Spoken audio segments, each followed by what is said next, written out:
여호수아서 1장 1절에서 9절 말씀 한 목소리로 우리가 봉독하겠습니다. 시작. 여호와의 종 모세가 죽은 후에 여호와께서 모세의 수종자 눈의 아들 여호수아에게 말씀하여 이르시되 내 종 모세가 죽었으니 이제 너는 이 모든 백성과 더불어 일어나 이 요단을 건너 내가 그들 곧 이스라엘 자손에게 주는 그 땅으로 가라. 내가 모세에게 말한 바와 같이 너희 발바닥으로 밟는 곳은 모두 내가 너희에게 주었노니 곧 광야와 이 레바논에서부터 큰 강 곧 유브라데 강까지 해쪽 속의 온 땅과 또 해지는 쪽 대해까지 너희의 영토가 되리라. 내 평생에 너를 능히 대적할 자가 없으리니 내가 모세와 함께 있었던 것 같이 너와 함께 있을 것임이니라. 내가 너를 떠나지 아니하며 버리지 아니하리니 강하고 담대하라. 너는 내가 그들의 조상에게 맹세하여 그들에게 주리라 한 땅을 이 백성에게 차지하게 하리라. 오직 강하고 극히 담대하여 나의 종 모세가 내게 명령한 그 율법을 다 지켜 행하고 우러나 좌로나 치우치지 말라. 그리하면 어디로 가든지 형통하리니 이 율법책을 내 입에서 떠나지 말게 하며 주야로 그것을 묵상하여 그 안에 기록된 대로 다 지켜 행하라. 그리하면 내 길이 평탄하게 될 것이며 내가 형통하리라. 내가 내게 명령한 것이 아니냐. 강하고 담대하라. 두려워하지 말며 놀라지 말라. 내가 어디로 가든지 내 하나님 여호와가 너와 함께 하느니라 하시니라. 아멘. 하나님 감사합니다. 오늘 아버지 우리가 여호수아와 함께 하나님의 백성된 자로 하나님 그 가나안 땅을 들어가려고 합니다. 하나님 우리에게 말씀하여 주시옵소서. 오늘도 하나님 한 분만을 의지하며 나아가오니 주님 우리에게 지혜를 허락하여 주시옵소서. 예수님의 이름으로 기도드립니다. 아멘. 창세기에서 하나님을 배반하고 힘과 폭력으로 바벨탑을 쌓았던 인류를 향해서 하나님은 놀라운 구원의 계획을 세우셨습니다. 그 계획이 무엇이었느냐? 아브라함이라는 아주 연약한 한 사람을 부르시고 그 한 사람으로부터 이스라엘의 12지파를 만드시고 하나님의 백성으로 삼아주셨습니다. 그리고 하나님의 나라 법으로 재탄생한 이스라엘이 약속의 땅으로 이제 들어가는 내용입니다. 우리가 성경에서 놓치지 말아야 하는 관점이 있습니다. 그 관점은 무엇이냐? 이 역사의 주인공이 누구인지를 봐야 합니다. 오늘 우리가 볼 여호수아서도 여호수아가 주인공 같지만 아니요. 이 역사를 시작하시고 이끌어 가시는 분은 하나님이심을 말씀하고 있습니다. 그러면 여호수아는 뭡니까? 네, 여호수아는 하나님께서 이끌어 가시는 일들을 나타내 보여주는 통로입니다. 그 사람을 통해서 하나님께서 어떻게 일하시는지를 보여주시는 거죠. 우리는 성경을 볼 때 이 관점을 놓치지 말아야 합니다. 무엇을 관점으로 성경을 바라봐야 되는지 이걸 놓치지 않고 계속해서 이어져 가야 됩니다. 이제 우리도 그들과 함께 그동안 하나님께서 이스라엘에 하셨던 그 많은 약속들이 어떻게 성취되어 가는지 따라가 보려고 합니다. 왜냐하면 우리 신앙이 중요하기 때문이죠. 들어가 보겠습니다. 먼저 여호수아라는 이 이름의 뜻을 우리가 좀 보려고 합니다. 여호수아, 이 이름의 뜻은 무슨 뜻이냐? 여호와가 구원하신다 라는 뜻을 담고 있습니다. 그런데 헬라어 역본에서는 여호수아라는 이름이 예수라는 이름입니다. 예수. 우와, 우리가 알았던 그 예수님? 네, 맞아요. 무슨 말이냐? 신약의 예수와 같은 이름이라는 거죠. 여호수아의 원래 이름은 구원 혹은 구출이라는 이름의 뜻을 가진 호세아입니다. 민수기 13장 8절에 나와 있고요. 또 신명기 32장 44절에도 호세아로 이렇게 나오고 있습니다. 그러나 모세가 그에게 여호수아라는 새 이름을 이렇게 지어줍니다. 민수기 13장 6절에 나와 있어요. 호세아라는 이름은 구원 그리고 뭡니까? 구출이라는 뜻을 가졌지만 분명한 대상이 보이지 않아요. 사람을 통해서도 구출이 되고 이렇게 구원이 되기 때문에 그래서 이 주체자가 누군지를 분명히 밝히기 위해서 여호수아라는 이름으로 이렇게 줍니다. 여호와가 구원하신다라는 것을 분명하게 말하고 싶은 거죠.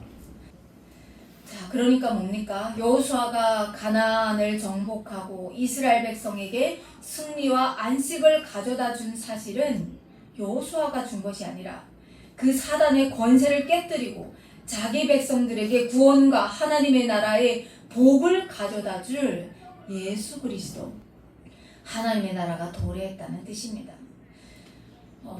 성경을 보면요, 이렇게 이름 하나에도 영적 메시지가 들어가 있습니다. 자, 내용 들어가 보겠습니다. 이제 주인공은 모세에서 여호수아로 체인지됩니다. 모세는 하나님께서 약속해 주신 가나안 땅에 들어가지 못해요. 가나안 땅이 바라보이는 모압 평지인 누보산에 올라가서 여호와께서 보여주시는 길르앗 온 땅을 단까지 바라보이는 그곳에서 모세는 하나님께 부르심을 받습니다. 이제 이스라엘의 리더는 여호수아로 이렇게 바뀝니다. 얼마나 두렵겠습니까? 얼마나 두렵겠습니까? 앞에서 리더자가 있는 것과 리더가 없이 내가 리더가 된다는 것은 엄청난 큰 차이입니다. 너무나도 두렵고 떨리는 그 여호수아에게 하나님께서 말씀하십니다. 내 종 모세가 죽었으니 이제 너는 이 모든 백성과 더불어서 일어나서 이 요단을 건너서 내가 그들 곧 이스라엘 자손에게 주는 그 땅으로 가라. 내가 모세에게 말한 바와 같이 너희 발바닥으로 밟는 곳은 모두 내가 너희에게 주었다 라고 말씀합니다. 우리가 하나님 앞에서 그리스도인으로 살아가잖아요. 여기서 우리가 눈여겨봐야 하는 대목은 내 종 모세인 것 같습니다. 하나님의 종이 된다는 것은 무엇이냐라는 거죠. 우리가 다 하나님 앞에서 구원받길 소망하잖아요. 그러면 우리가 하나님 앞에서 어떻게 살아야 되느냐? 자기 힘과 능력을 믿고 살아가는 많은 사람들에게 신앙생활에 있어 우리가 어떻게 살아가야 되는지 우리 신앙의 아주 중요한 척도를 가리키는 그 단어가 아닌가 싶습니다. 하나님의 종으로 살았던 모세, 그 사람은 자기 위치를 너무나도 잘 알던 사람입니다. 여러분이 다 봤어요. 창세기부터 출애굽기, 레위기, 민수기, 신명기 하면서 모세라는 사람을 다 봤습니다. 모세는 애굽의 왕자로 있었던 아주 높은 위치에도 있어 봤고요. 또 그 애굽에서 쫓기어서 미디안 광야로 갔을 때 아무것도 할 수 없는 가장 미천한 그 자리까지 내려가 봤던 사람입니다. 그런데 그런 사람을 다시 애굽 바로 왕 앞에 세우시고 우주 만물의 창조주가 누구이신지 세상을 통치하시는 분이 누구인지 하나님은 모세를 통해서 나타내 보이셨죠. 결국 모세는 하나님을 가장 가까이에서 민첩하게 경험한 사람입니다. 그러다 보니까 그가 하나님 앞에서 자기 그 어떤 것도 자랑할 것이 없고 또 높일 것도 없다는 것을 알았던 사람이에요. 그래서 하나님의 그 자리에 자기가 서는 것이 아니라 하나님, 저는 하나님의 통치를 실현하는 하나의 통로입니다. 그냥 저는 하나님께 세우신 그릇입니다. 라는 것을 온전히 선포했던 사람입니다. 이것이 모세가 하나님 앞에서 종으로 살 수 있었던 이유였죠. 그리고 하나님은 그런 모세를 기뻐하셨습니다. 늘 반역하고 진멸을 면치 못하는 이스라엘을 대변해서 하나님 살려주세요. 이스라엘을 대변해서 하나님 앞에 섰던 사람. 그러면서 또 하나님의 그 눈물과 하나님의 그 진노를 직접 중재자가 되어서 이스라엘 하나님의 백성 앞에 선포했던 선지자였습니다. 그래서 하나님의 마음을 시원케 했던 사람이죠. 모세를 통해서 하나님의 기뻐하심과 진노하심, 긍휼하심, 구원하심이 선포되는 그런 사람이었어요. 이 삶이 오늘날 그리스도인으로 살아가는 우리의 자리입니다. 우리가 나타내서 하나님을 나타내 보여야 하는 우리의 자리입니다. 그러니까 빛과 소금으로 살아가는 우리가 어떻게 살아야 되는지 모세는 다 보여줬어요. 이렇게 살면 됩니다. 나는 없고 하나님의 영광만을 나타내는 자리. 자, 오늘도 우리가 하나님의 종된 자로서 하나님께 순종하는 자세로 말씀 앞에 서보기를 원합니다. 내 종 모세가 죽었으니 이제 너는 이 모든 백성과 더불어서 일어나서 이 요단을 건너 내가 그들 곧 이스라엘 자손에게 주는 그 땅으로 가라. 내가 모세에게 말한 바와 같이 너희 발바닥으로 밟는 모든 곳은 모두 내가 너희에게 주었다. 모세는 비록 죽었지만 그와 했던 약속을 하나님은 이루시는 분이시라는 것을 이미 주었다는 것을 말씀으로 선포하고 계시죠. 마가복음 11장 24절에는 이런 말씀이 기록되어 있습니다. 그러므로 내가 너희에게 말하노니 무엇이든지 기도하고 구하는 것은 받은 줄로 믿으라. 그리하면 너희에게 그대로 되리라. 이 말씀이 기록되어 있습니다. 그러니까 뭐죠? 하나님께서 이미 주었다. 너희가 밟는 그 모든 곳은 내가 너희에게 주었다 하면 이스라엘 백성들은 어떻게 해야 되겠습니까? 믿고 믿음으로 한 걸음 걸으면 됩니다. 다른 필요한 것이 없습니다. 걸으면 됩니다. 이스라엘의 리더로 시험을 받은 여호수아는 이스라엘을 이끌고 보이는 현실에 두려워서 떠는 것이 아니라 너희 발바닥으로 밟는 모든 것은 내가 주었으니 걸으라 할 때 그들을 통솔하고 걸으면 됩니다. 곧 광야와 이 레바논에서부터 큰 강, 곧 유브라데 강까지 해쪽 속의 온 땅과 또 해지는 쪽 대해까지 너희 영토가 되리라.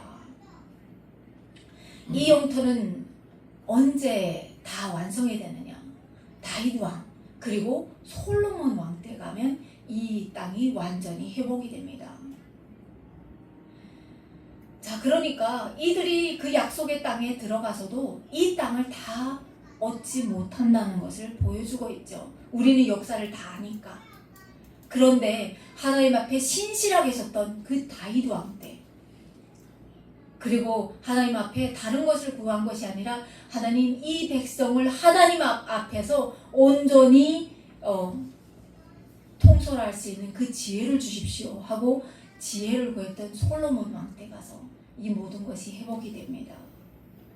그러니까 우리가 하나님 앞에 구해야 될 것이 무엇입니까? 우리의 부와 명예와 권력입니까? 내 자녀가 잘 되기를 원하는 그것이었습니까? 아닙니다. 하나님의 나라가 하늘에서와 같이 이 땅까지 이루어지는 그것을 구하시는 것이 우리 그리스도인들의 사명입니다. 하나님께서 또 말씀하십니다. 내 평생에 너를 대적할 자가 없으리니 내가 모세와 함께 있었던 것 같이 너와 함께 있을 것임이니라. 내가 너를 떠나지 아니하며 버리지 아니하리니 강하고 담대하라. 너는 내가 그들의 조상에게 맹세하여 그들에게 주리라 한 땅을 이 백성에게 차지하게 하라. 무슨 말씀입니까? 하나님께서 임마누엘 하시겠다는 겁니다. 임마누엘, 이스라엘 백성과 함께 걷겠다는 거예요. 하나님께서 가라! 나는 너희 뒤에서 있을게! 했다고 하면 임마누엘은 하나님이십니까? 아니에요. 그들의 진영에서 함께 걷겠다는 거예요. 그 전쟁터에 함께 하겠다는 거예요. 예수님께서 자기 제자들을 세상에 보내시면서 그때도 이런 동일한 말씀을 하셨습니다. 내가 세상 끝날까지 너희와 함께 있으리라. 임마누엘 하시겠다는 겁니다. 너희와 함께 하시겠다는 겁니다. 오늘 우리의 삶도요, 하나님께서 함께 하시는 삶인 거예요. 그런데 우리가 너무 두려워서 보이는 현실을 붙잡느라 하나님을 보완하지 못하고 붙잡지 못하는 거야. 이게 문제입니다. 여호수아서는 한마디로 가나안 땅 정복의 역사를 기록한 책이지 않습니까? 역사서잖아요. 그런데 이 가나안 땅 정복의 과정은 이스라엘이 하나님의 말씀에 온전히 순종하느냐 불순종하느냐에 따라서 그 승패가 결정이 되는 역사죠. 12명의 정탐꾼이 갔을 때 그 두려워서 못 가겠습니다 했을 때 그들은 가나안 땅에 들어도 못 갔습니다. 광야에서 그냥 죽었어요. 그냥 맨날 먹고 맨날 싸우고 맨날 자고 이러다가 먹다 죽는 인생이 돼서 끝났습니다. 그런데 여호수아에게 하나님 말씀하시는 거예요. 눈에 보이는 질서, 그 세상의 논리, 힘과 폭력의 논리에 주저하지 말아라. 내가 너희와 함께하고 있다. 이 우주 만물을 창조한 내가 너희를 붙들고 있다. 이 말씀을 하고 있는 거죠. 강한 무기를 가진 쪽이, 군사력이 뛰어난 쪽이, 정예 군수가 얼마냐에 따라서 전쟁의 승패가 결정나는 것이 아니라 하나님의 편에 서느냐 안 서느냐가 전쟁의 승패라는 거죠. 그러니까 이스라엘 백성에게 순종이 얼마나 중요한 겁니까?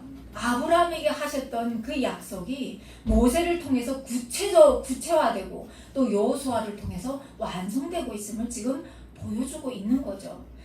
세상의 모든 것은 헛되나 하나님의 그 말씀은 하나도 땅에 떨어지지 않고 결국은 열매를 맺는다 라는 것을 말씀하고 있습니다.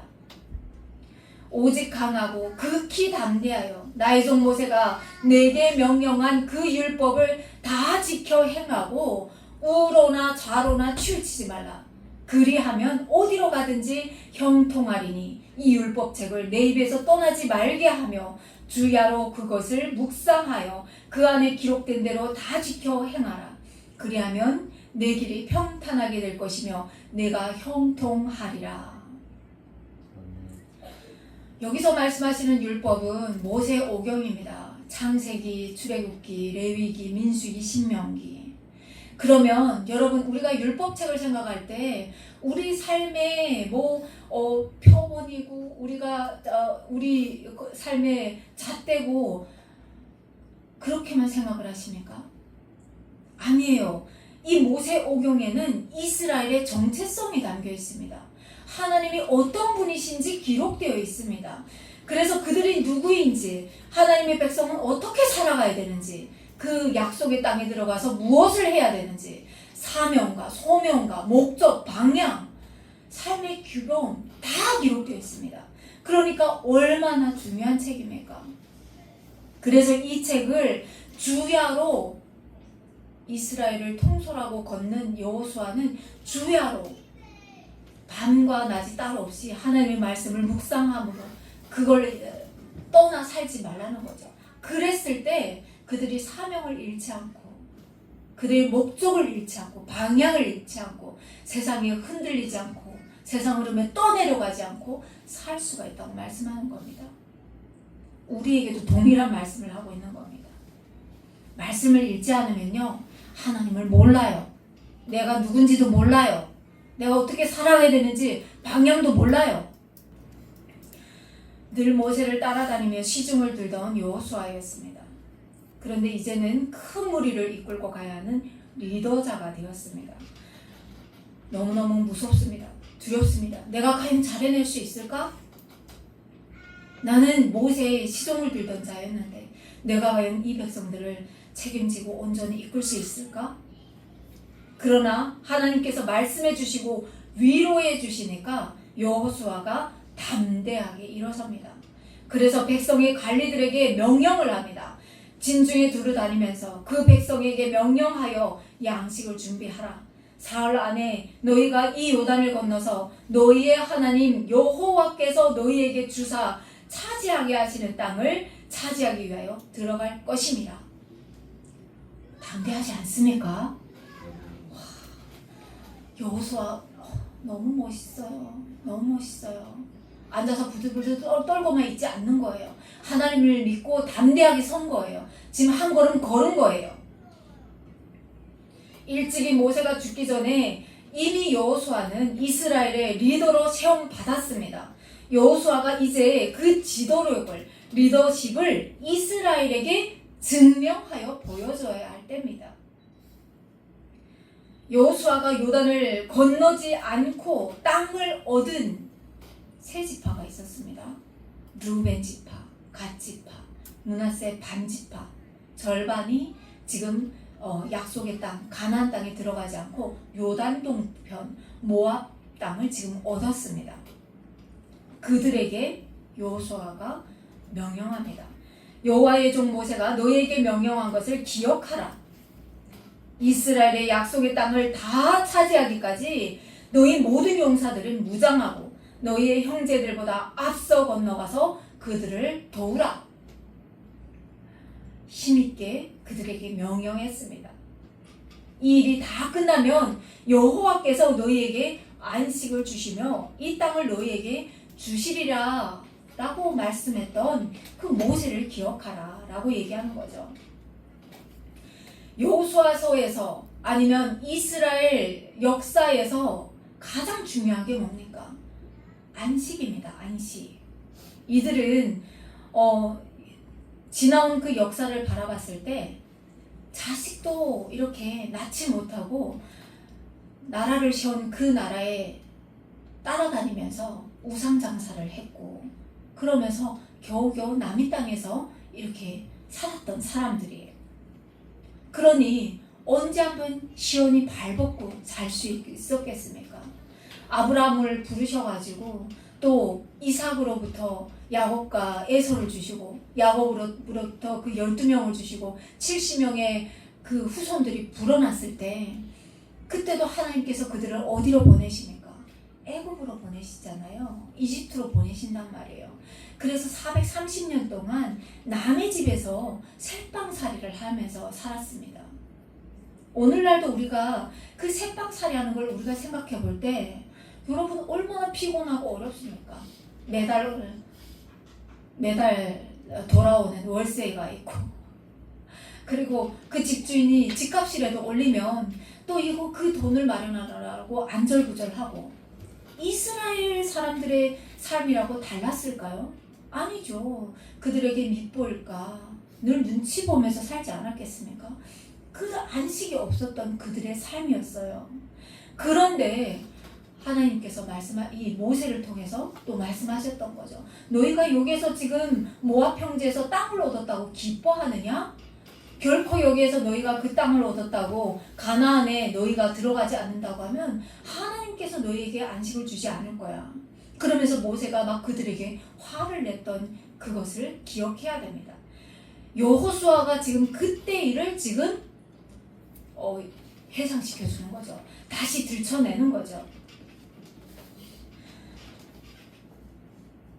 이들이 여기에서 여호수아의 말을 듣지 않는다고 하면 따르지 않는다고 하면 모세도 없는데 우리 안 들어가겠습니다 한다고 하면 이스라엘은 그냥 그때 그 지도력이 저하가 되면서 단합이 되지 못하고 힘도 못 내고 가나안 땅에 들어가서 그 약속의 땅도 얻지 못했을 거예요. 그냥 힘들게 고생했을 거예요. 그래서 여기서 분산되면 안 되기 때문에 여호수아는 모세를 다시 추억하면서 그들에게 명령하면서 모세의 말을 통해서 그들에게 명령하는 거죠. 전도서 4장 12절 말씀에도 어떤 말씀이 기록되어 있습니까? 한 사람이면 패하겠지만 두 사람이면 맞설 수 있고 세 겹줄을 쉽게 끊어지지 않는다. 이 말씀도 어떤 뜻에서? 이 뜻에서 나오는 말씀이 아니겠습니까? 이런 것을 염려해서 그들이 이 땅을 모세에게 달라고 했을 때 모세가 그들에게 약속을 받아놓은 거죠. 무조건 들어가야 된다라는 것을 받아놓은 거죠. 그때 그들이 여호수아에게 이 명령에 순종하면서 이렇게 대답을 합니다. 이 세 지파가 두 지파 반이죠. 두 지파 반이 여호수아에게 이렇게 말합니다. 당신이 우리에게 명령하신 것은 우리가 다 행할 것입니다. 당신이 우리를 보내시는 곳에는 우리가 다 가겠습니다. 우리는 범사에 모세에게 순종한 것 같이 당신에게도 순종하겠습니다. 오직 당신의 하나님 여호와께서 모세와 함께 하셨던 것 같이 당신과 함께 계시기를 원합니다. 야, 이 말이 여호수아에게 얼마나 큰 힘이 되었겠습니까? 그런데 보이는 현상은 이렇지만 하나님께서 지금 여호수아가 함께하고 있다는 거예요. 여호수아에게 그 지도력을 주셔서 이들이 여호수아의 명령에 순종하게 한다는 거죠. 하나님께서 여호수아를 세우시는 것입니다. 누구든지 당신의 명령을 거역하는 당신의 말씀을 순종하지 아니하는 자는 죽임을 당하리니 오직 강하고 담대하소서. 여호수아는 이렇게 하나님께서 세우시는 그 지도력을 인정받고 또 이스라엘의 전적인 지지를 받으면서 이제 이스라엘의 리더로 섰습니다. 여호수아가 가나안의 입구와도 같은 그 여리고성을 향해서 맨 처음 한 것이 무엇이냐? 두 정탐꾼을 보내는 일이었습니다. 가서 그 땅과 여리고를 엿보고 와라 라고 두 사람을 보내죠. 여기서 우리가 연상되는 부분이 있죠. 네, 12명의 정탐꾼을 보냈던 모세를 떠올릴 수가 있습니다. 여호수아는 그때 한 명의 정탐꾼이 되어서 그 여리고성에 들어가서 가나안 땅을 다 정탐했던 사람입니다. 그러니까 그때 상황이 왜 패하였는지를 잘 알고 있는 사람이에요. 그래서 또 하나님께서 왜 그들을 들여보내지 않고 광야에서 죽겠는지도 잘 알고 있는 사람이죠. 그래서 여호수아는 이번에는 2명만 파송합니다. 그 땅에 들어가 보고 와라. 그런데 이 장에 보니까 이 두 정탐꾼이 여리고성으로 들어갔는데 라합의 집으로 들어갑니다. 그 여리고성에 아주 유명한 기생집으로 들어갑니다. 그 집에서 유숙을 하는 거예요. 그런데 여러분, 이 여리고성이라는 것은 가나안 땅의 입구예요. 입구. 그런데 이미 12명의 정탐꾼이 들어갔다 나왔잖아요. 그리고 이 사람들은 알고 있어요. 여호와 하나님을 알고 있단 말이에요. 그러니까 더 단단히 준비하고 더 단단히 그 성벽을 높이 쌓고 만단의 태세를 지금 준비하고 있는 거죠. 그런데 이 2명이 많은 사람들이 오가는 라합의 집에 들어갔다는 거예요. 그래서 어떤 사람이 여리고 왕에게 가서 이상한 사람들이 나타났다. 라합의 집에 왔다. 분명히 저들은 정탐꾼인 것 같다. 라고 왕에게 고자질을 했습니다. 그래서 이 왕이 군인들을 보내서 이 두 정탐꾼을 잡아와라. 라고 보낸 거예요. 아무리 가장하고 변모를 하고 들어간다고 해도 거기에서 살던 사람들과 똑같겠습니까? 다르죠. 우리 탈북민들이 아무리 한국 사람 형색을 하고 말투를 바꾼다고 해도 안 그런 거예요. 문화가 다르기 때문에, 살아온 환경이 다르기 때문에 절대로 들키지 않을 수가 없는 거예요. 똑같은 거예요. 형색으로 보나 또 말투를 보나 이방인인 거예요. 그래서 들켰습니다. 여리고가 발칵 뒤집혔습니다. 여리고 왕은 군사들을 보내서 잡아오라고 했습니다. 그런데 이 위험한 순간에 라합이, 이 기생이, 아무 힘도 없는 이 기생이 두 정탐꾼을 숨겨줍니다. 어디에? 지붕 위에 3대를 말리는 그곳에 두 정탐꾼을 숨겨주죠. 이렇게 숨겨주고 그 군인들을 맞이합니다. 그러니까 이 사람들이 와가지고 너희 집에 온 이상한 사람들을 내놓아라. 그들은 간첩이다. 이상한 정탐꾼이다. 라고 얘기했을 때 이 여인이 어떤 지혜를 발휘하느냐, 이런 얘기를 합니다. 그 사람들이 나에게 온 거는 분명한데 그들이 어디로 갔는지 내가 알지 못한다. 그 사람들이 어두워서 성문을 닫을 때쯤이 되어서 나갔으니까 어디로 갔는지는 내가 알지 못하지만, 그렇지만 너희들이 그들을 추격해 간다고 하면 따라잡을 수 있을 것이다. 라고 얘기합니다. 그러니까 그들을 어디로 유인했습니까? 성문 밖으로 유인을 했습니다. 그러고 나서 지붕 위로 올라가서 이 두 정탐꾼을 놓아주죠. 그때 라합이 두 정탐꾼에게 아주 놀라운 고백을 합니다. 무슨 고백을 하느냐? 여호와께서 너희에게 이 땅을 주신 줄을 내가 안다. 우리가 너희를 심히 두려워하고 이 땅 주민들이 다 너희 앞에서 간담이 녹는다 라고 얘기를 합니다. 두 정탐꾼이 들었을 때 얼마나 희망이 있겠습니까? 그런데 그 이유를 이야기하는데 더 놀랍습니다. 이들이 왜 이렇게 간담이 서늘한지 그 이유를 얘기합니다. 이는 너희가 애굽에서 나올 때 여호와께서 너희 앞에서 홍해물을 마르게 하신 일과 너희가 요단 저쪽에 있는 아모리 사람의 두 왕 시온과 옥에게 행한 일을 우리가 다 들었다. 그리고 그 땅을 너희가 쟁취한 것도 우리가 들었다. 이 얘기를 듣자마자 우리가 마음이 녹았고 너희로 말미암아 사람들이 정신을 잃었대요. 너희의 하나님 여호와는 위로는 하늘에서도 아래로는 땅에서도 하나님이시다. 하나님과 함께 임마누엘 하시는 하나님과 함께 계속 걸었던 이스라엘 백성들은 보완하지 못했던 이 진주를 이방 여인이, 그것도 기생이 보완했어요. 오늘날은 다릅니까?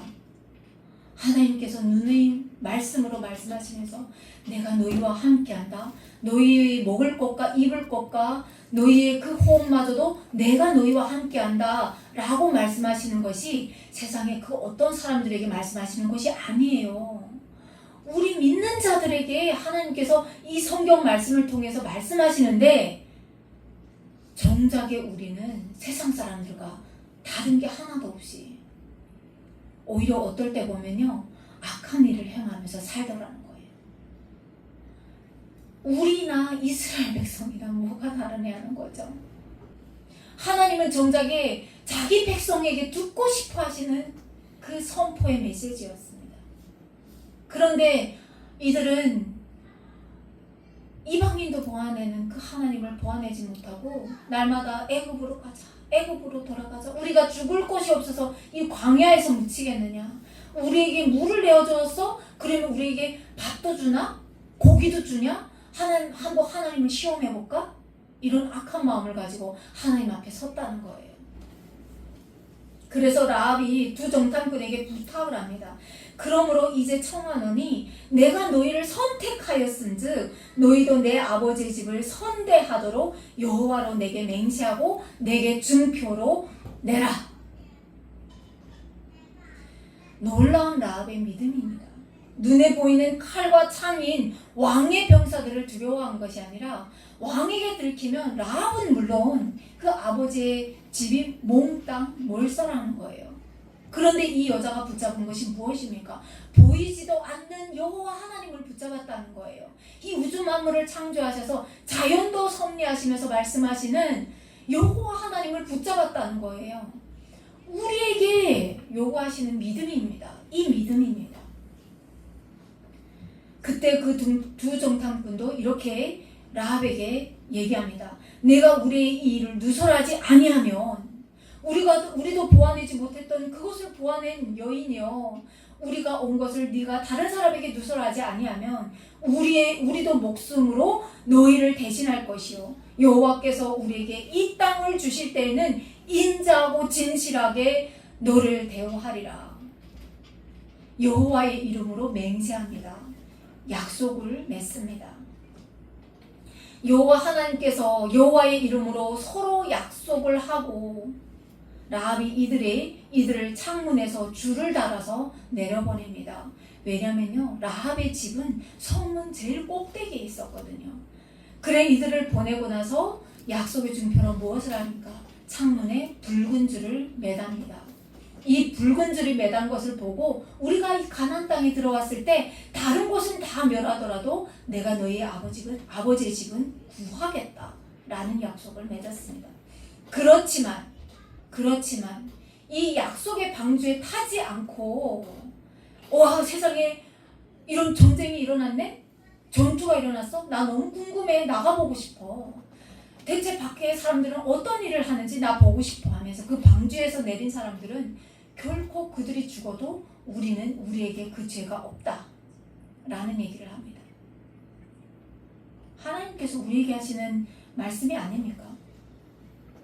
계속 방주에 있으라는 말씀이 아닙니까? 하나님을 신실하게 붙잡아라.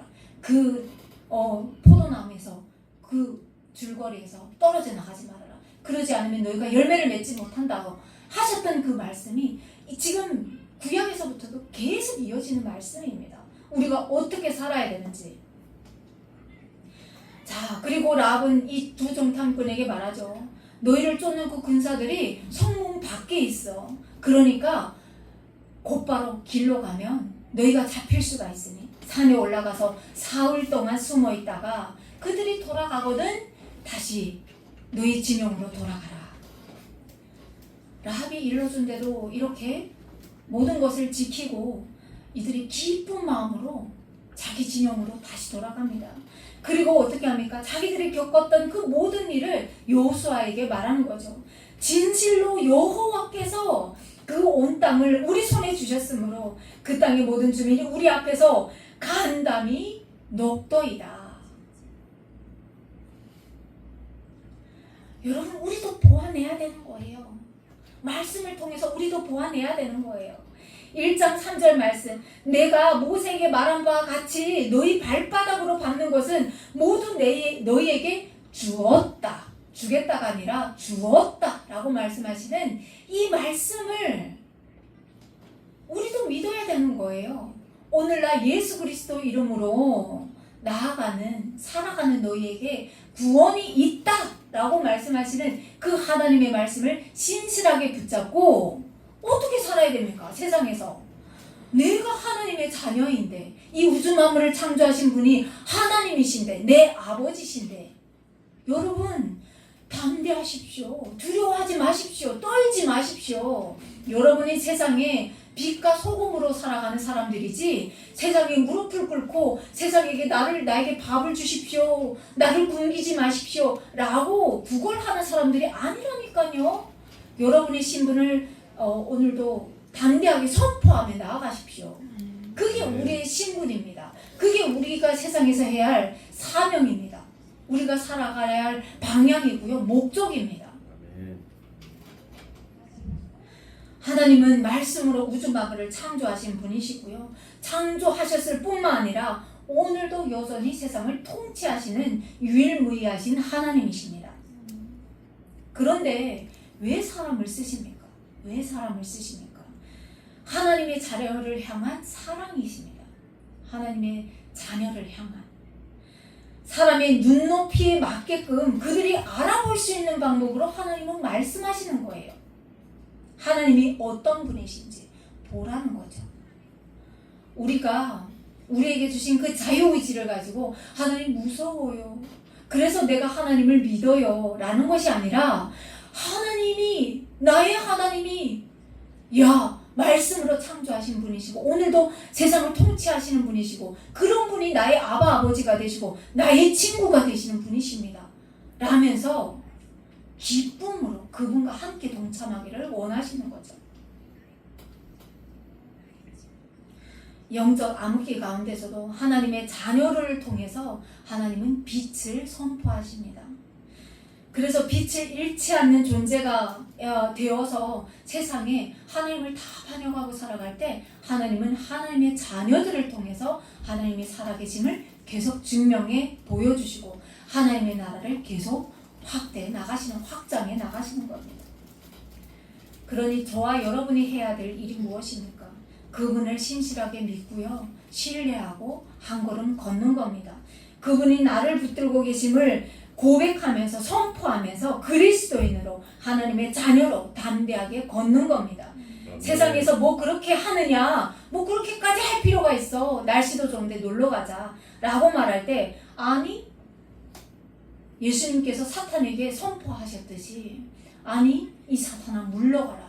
하나님의 말씀 외에는 사람이 떡으로 사는 것이 아니라 하나님의 말씀으로 산다 라고 담대하게 선포할 수 있는 저와 여러분의 한 주의 삶이 되기를 예수님의 이름으로 축복하며 또한 소망합니다. 아멘.